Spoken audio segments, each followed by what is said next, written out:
कैरीचं मुरुंबा बनवून दाखवते। एक तोतापुरी कैऱ्या घेतल्यात मी, एक वाटी साखर, दालचिनीचे 2 तुकडे आणि वेलची घेतली, ती साल काढून।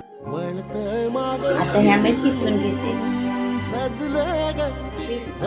एवढं तर पाहिजे।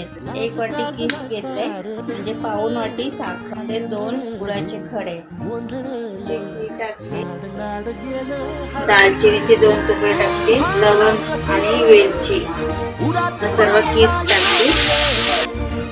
त्याला घी मध्ये असं परतून घ्यायचं, त्याच्यामध्ये साखर टाकायची, गुळ बारीक करून घ्या,